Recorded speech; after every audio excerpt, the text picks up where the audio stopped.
Family events have always felt like punishment for a crime I don't remember committing. My name's Ethan. I'm 28, the oldest of 3 boys. The invisible one. My youngest brother, Zach, is the golden child. Football captain, fraternity king, tech startup dreamer, you name it. And my parents? Let's just say they orbit around him like he's the damn sun.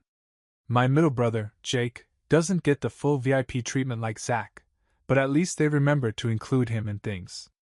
Me? I'm the +1 to my own family. So when Zach announced his engagement, I knew I was about to walk into another long day of fake smiles, subtle digs, and being treated like I'm some awkward neighbor who wandered in off the street.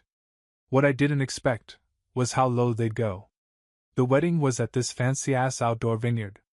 White tents, gold-trimmed glasses, tiny fairy lights everywhere like they were trying to impress Pinterest. My invitation came late. Like really late. A week before the wedding. It looked like someone had scribbled my name in as an afterthought. I should have taken the hint and not gone. But I'm a sucker for closure.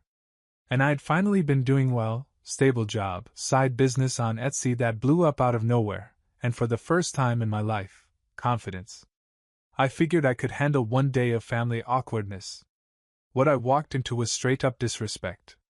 After the ceremony, which was actually beautiful, I'll give Zach's fiancée credit for taste, we moved into the reception tent for dinner. Everyone was finding their seats at round tables with name cards, floral centerpieces, and menus that looked more expensive than my monthly rent back in college.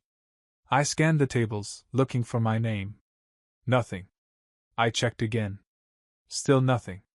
Then I saw it. Off to the far edge of the tent, past the last decorated table, was a lone fold-out table. Not even white. Just one of those plastic rental ones you see at church basement bake sales.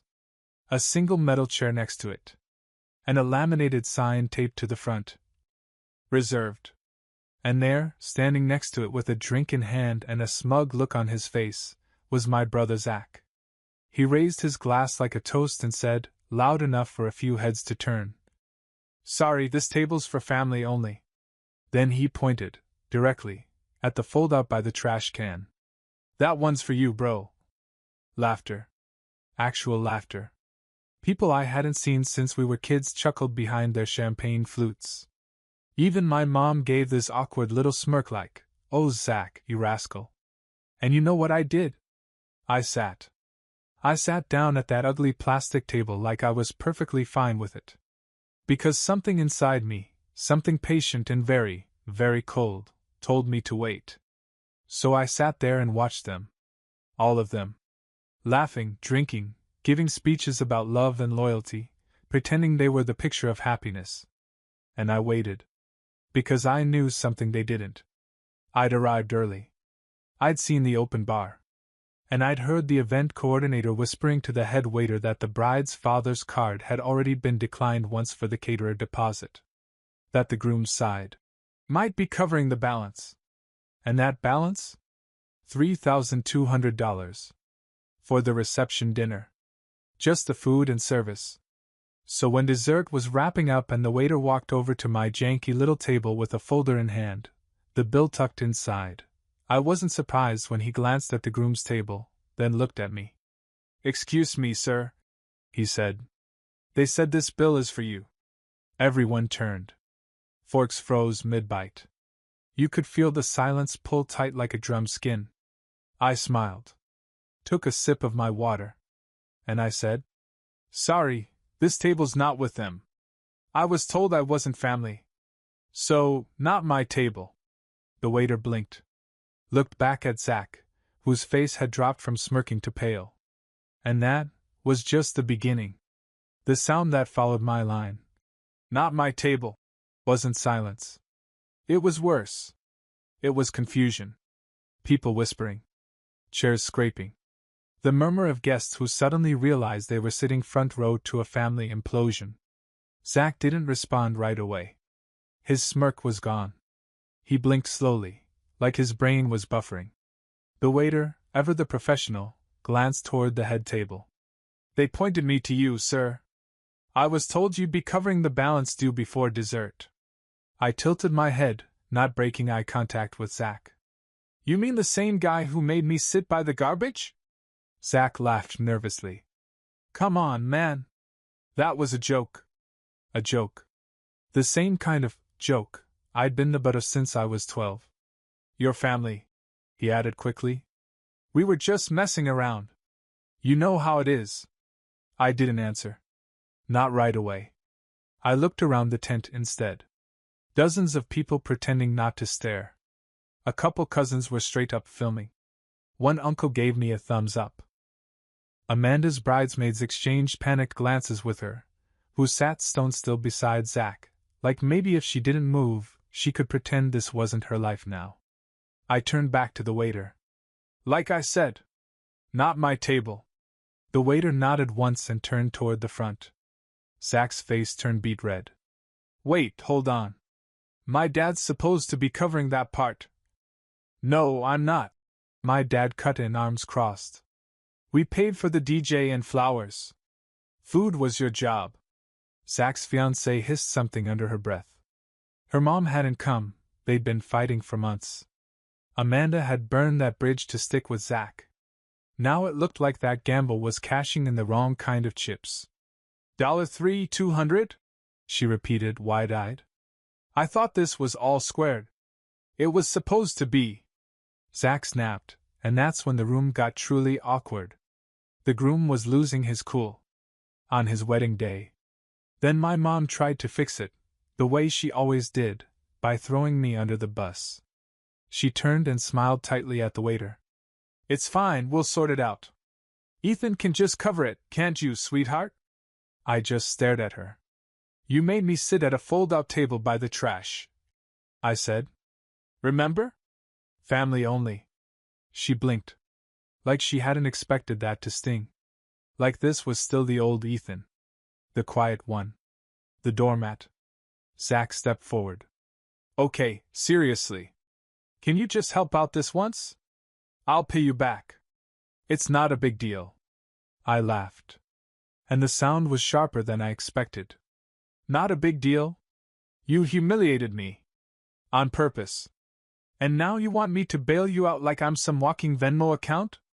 Amanda stood up now, fast. We don't need to cause a scene. The scene already happened, I said. It started when your new husband pointed me toward the trash and told me I wasn't family. Zach flinched. His mouth opened and closed, nothing coming out. So I turned back to the waiter, who still held the bill patiently. Split it, I said. Half to Zach Holden, half to Grant Holden. The one who actually raised him that way. And then I walked back to my fold-out table. Took a sip of water. Watched chaos unfold from my spot by the trash. And for once, I wasn't the one who felt disposable.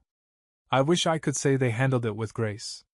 That Zach calmly pulled out his wallet, Amanda held his hand, and they laughed it off like adults. Nope.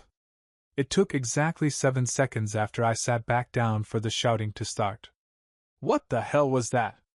Zach barked, voice sharp enough to cut through the tent. People flinched. A baby started crying. The DJ, who had just queued up some light jazz, froze mid-fade. I didn't even look up. I was too busy buttering a roll that had been dropped off at my little isolation table. Honestly, it wasn't half bad. Amanda tried to whisper shout at Zach, hissing about professionalism, image, and, "You're ruining everything." She looked like a shaken influencer trying to salvage a live stream after spilling red wine on her white couch. The waiter still held the bill. Zach waved him away like he was swatting a fly. "We'll deal with it later," he said, trying to recover. "Let's just enjoy the night." But the damage was done. Nobody was eating anymore. Nobody was smiling. Every guest was on high alert, watching this shiny $20,000 fairytale wedding turn into a front-row seat to family dysfunction. And then my mom made it worse. She stood up and tapped her glass with a spoon. No, she wouldn't. Oh yes, she would. "Can I have everyone's attention?" she said with a forced grin. "Let's refocus on what tonight's really about: love, family, and celebration." She held up her wine glass. To Zach and Amanda, the perfect couple. We are so proud of you, honey. People clapped politely, but it felt off. Hollow. And just when I thought she was done, she kept going. And to everyone here who made today possible. Especially those who supported the planning, the logistics, the expenses. It really does take a village. She looked right at me. That smug little smile. Like she won. Like I was the one who caused the scene. Like I owed her something for simply existing at the edge of her curated reality. That was the moment I realized something. They weren't embarrassed. Not really. They were annoyed. Annoyed that I didn't play along. That I didn't cover the bill and disappear. That I didn't let the humiliation slide, like I always used to. So I stood up again. I didn't clink a glass. I didn't raise my voice. I just walked to the center of the room, where the DJ's mic was sitting unattended. I picked it up. I'd like to say a few words, too. The silence was instant. Even the forks froze. Zach looked panicked. Amanda blinked. My mom's mouth opened slightly, the first sign of uncertainty I'd ever seen on her face. To my brother Zach, I said. Congrats, man. You really pulled it off. You got the venue, the girl, the tent full of people. You even got to decide who counted as family. That's power. You should enjoy it. Some nervous laughs rippled through the crowd. I continued steady. And to my parents, thanks for the invitation. A whole week before the event. Real personal touch. And thanks for letting me know that even after 30 years, I still rank somewhere between a utility bill and the guy who parks the cars. Now it was dead silent. But don't worry. I'm not mad. Actually, I'm relieved. Because tonight showed me exactly where I stand. I raised my glass. So here's to the happy couple. And here's to everyone else who ever felt like they had to sit at the trash can table. I see you. And then I put the mic down and walked out of the tent. No yelling. No storming. Just a quiet exit. Because that was the toast they'd never forget. You'd think after a public mic drop like that, they'd get the message. You'd think wrong. I didn't even make it back to my car before my phone started buzzing like it owed someone money. Missed calls. Voicemails. Texts. The Holden family panic machine was now in full meltdown mode. By the time I got home, our family group chat, hilariously titled, Team Holden Blue Heart Flexed Biceps, was blowing up. I'd been left on scene in that chat for 3 years. Now suddenly, I was the main character. What the hell was that, Ethan? That was your brother's wedding. Dad? Very immature. You embarrassed all of us. Zach, you just humiliated me in front of my wife's entire sorority. Real classy, man. Again. You've always been so dramatic. You could have just pulled us aside. Zach, this is why no one includes you. You always make things about you. I stared at the screen, jaw tight. Funny how none of them cared when I sat alone like a rejected DoorDasher at the damn fold-out. But now that I'd refused to pay their $3,200 debt and called them out, suddenly I was the one who ruined the wedding. What really got me, though, was Amanda. She messaged me directly. Amanda. Hey. I know things got tense tonight. I just want you to know I didn't agree with what Zach did. The whole seating thing wasn't my idea. I stared at her message for a minute, not sure how to respond. Because here's the thing, I believed her. Amanda had always seemed decent. Smart. Way too smart for someone like Zach. She was one of those people who made eye contact, remembered small details, actually listened. I never understood why she married him. I still don't. I didn't answer her.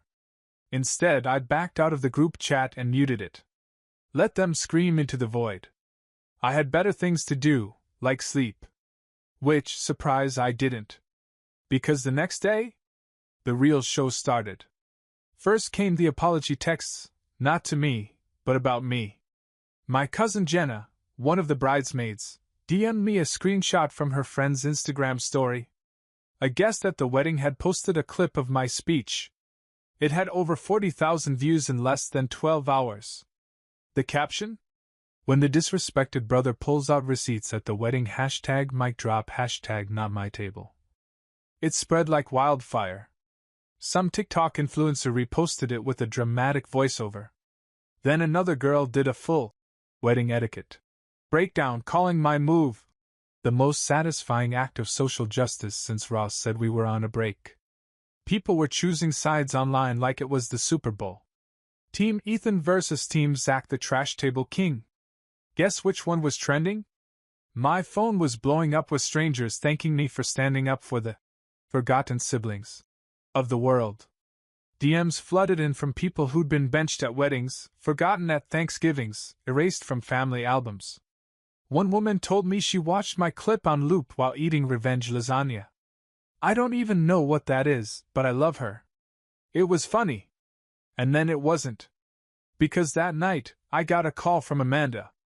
I didn't answer. She left a voicemail. Hey Ethan.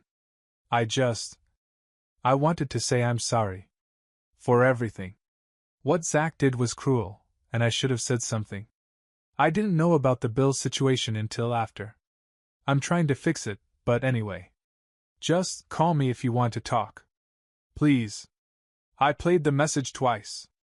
And I felt that old tug, the one that always whispered, maybe they're sorry this time. Maybe this is the turning point. But I knew better. I'd been down that road too many times. Apologies only came when the consequences hit their doorstep. Still, something about Amanda's voice, tired, honest, almost embarrassed, stuck with me. Not because I forgave her. Not yet. But because I had a feeling. Zach's golden child image was starting to crack. And I wasn't done watching it fall apart. When someone leaves you a message like Amanda did, you're not sure if it's a trap or a white flag. I didn't call her back. I wasn't ready to talk. But I didn't block her either. The next morning, she texted again. Do you have a minute? I waited 2 hours before I replied. What do you want? She replied almost immediately. Not to fix anything. Just to be honest with someone. And that's how I found myself sitting across from my brother's brand new wife at a coffee shop 48 hours after their wedding. Amanda didn't look like a bride. She looked like someone who hadn't slept. Her makeup was minimal, eyes puffy, hair tied back in a bun that said I didn't even try. She didn't start with small talk. First of all, she said, I didn't know about the seating. I just raised an eyebrow. Seriously, she insisted. I sent Zach a spreadsheet with the seating chart. I included you at the table with his cousins. He said he'd update it with the planner. I had no idea until I saw you sitting out there. I didn't say anything. Just sipped my coffee. And when I confronted him about it later that night, he laughed. Said I was overreacting. That you always take things personally. I almost smiled. That sounded like Zach.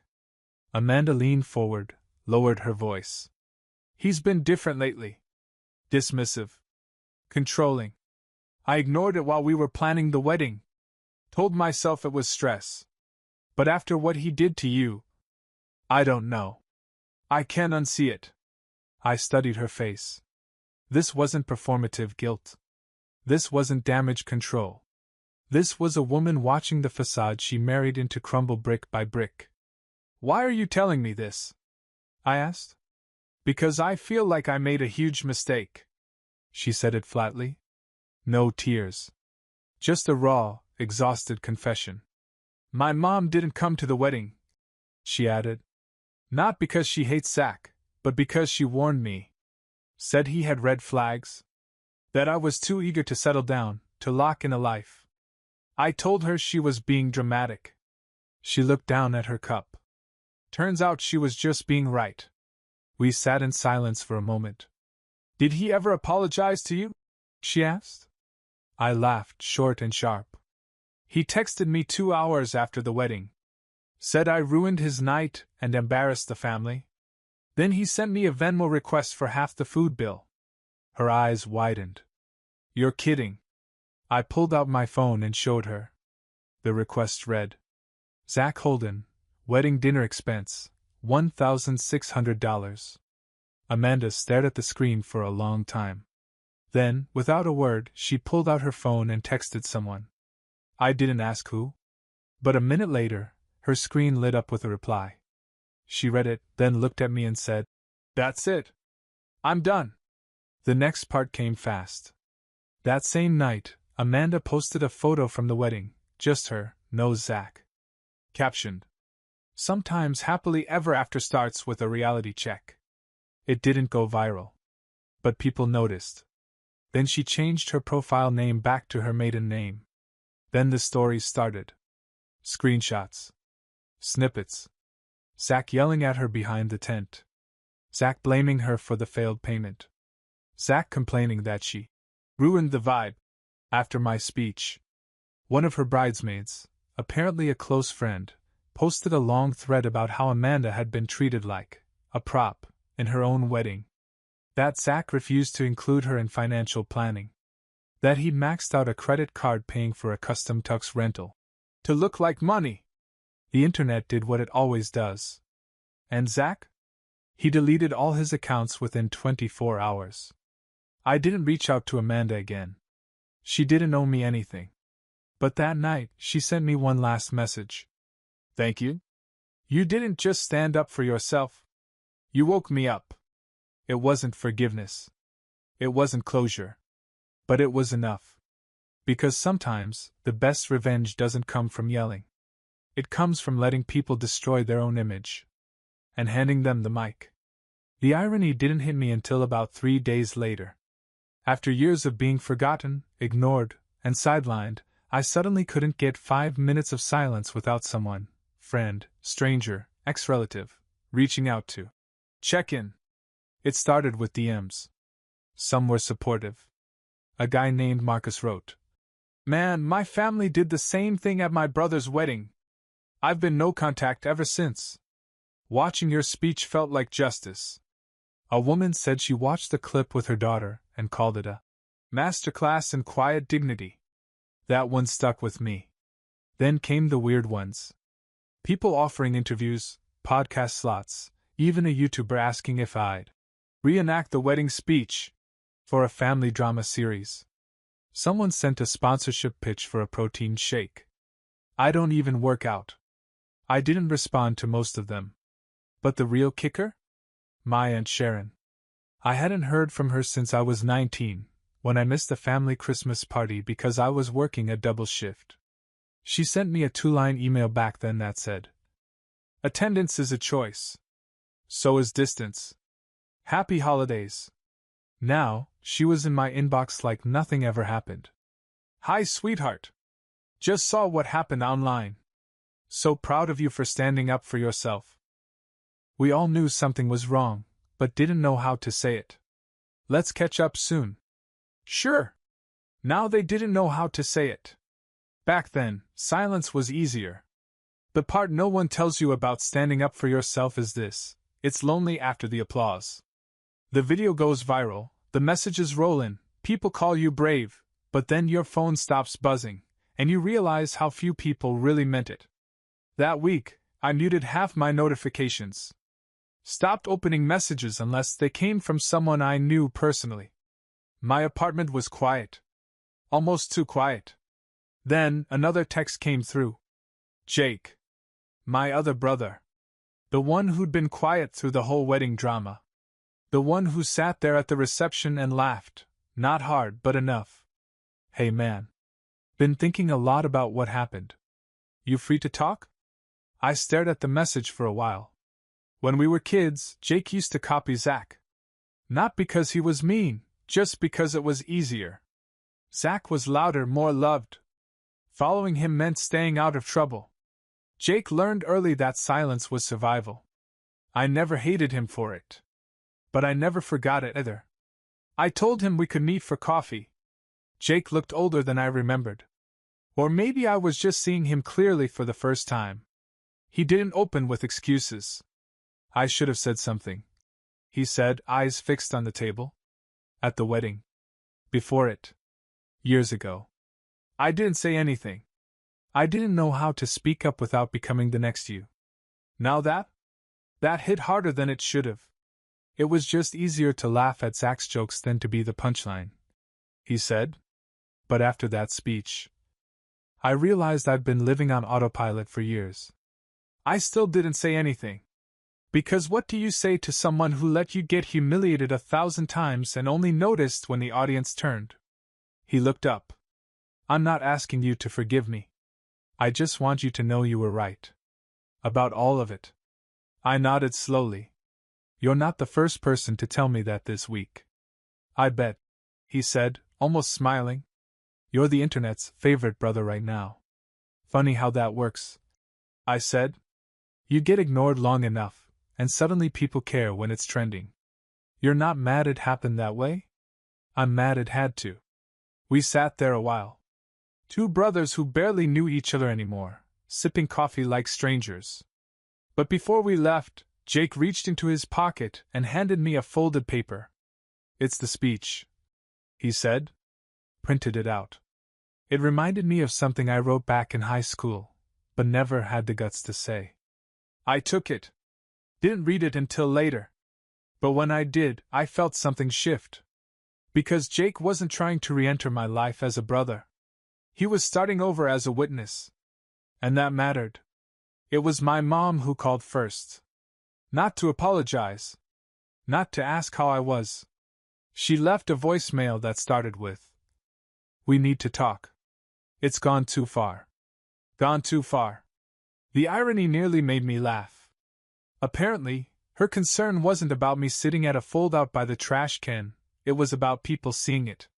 The story had spread far beyond our circle. By now, the clip of my speech had been stitched into TikToks, dissected on podcasts, even used as an example of boundaries done right on a therapy YouTube channel. Not because I was loud or dramatic, but because I was done. The internet loved it. My family didn't. A week later, I got a text from my dad. Let's meet. No drama. Just talk. Family stuff shouldn't be handled in front of strangers. Again, they only cared now that people were watching. Still, I said yes. Not for them. For me. We agreed to meet at a small cafe halfway between us. It was the kind of place that tried hard to look humble, chalkboard menus, mismatched mugs, but still charged $5 for a cup of drip coffee. They were already sitting when I walked in. Dad wore his usual button-down tucked too tight, trying to look important. Mom had a soft sweater and eyes rehearsing tears. They looked like the kind of people who knew they had to act sorry, but hadn't decided whether they actually were. I sat down. Didn't order anything. No one spoke for a few seconds.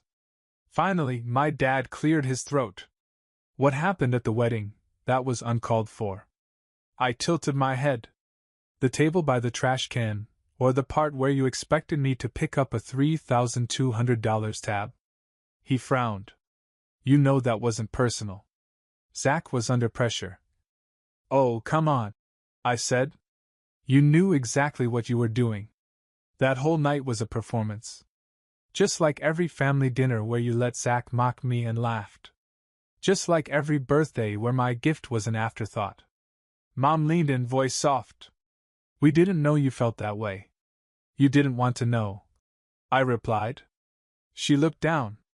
Dad stayed quiet. You made it clear, over and over again, that Zach was the one you cared about. You gave him a car. I got a used coat. He got support when he failed. I got lectures when I succeeded. You didn't raise me. You tolerated me. My mom's eyes welled up. That's not true. Then where were you when I was working nights and studying during the day just to stay afloat? Where were you when Zach tanked his second startup and you begged me to help bail him out, even though you didn't bother showing up to my college graduation? Either of them spoke. You didn't even ask how I was doing at the wedding. You just pointed to a chair by the trash cans and expected me to smile through it. Dad shifted uncomfortably. We were trying to keep things simple. You made me feel like a stranger, I said. And now that the world saw it, you're embarrassed? Still silence. I stood up. You came here to patch your image, not our relationship. So let me be clear, I'm done pretending I had a family. I raised myself. And I'm not interested in pretending you were part of that journey. My mom stood too, almost instinctively. We can't go back, but maybe we can move forward. We're still your parents. No, I said. You're the people who showed me what kind of parent I'll never be. I turned and walked out. They didn't follow. And for the first time in my life, I didn't feel like I was walking away from family. I felt like I was finally walking toward myself. 3 months later, I got another wedding invitation. Not Zach's. This one came from Jake. It was simple, elegant, and arrived early, not scribbled together at the last minute. Inside, there was a short handwritten note. You'll be sitting at the family table. And I mean that this time. Jake had proposed to his longtime girlfriend, someone he'd quietly been dating for years, the kind of partner who didn't need to be posted on social media to prove they existed.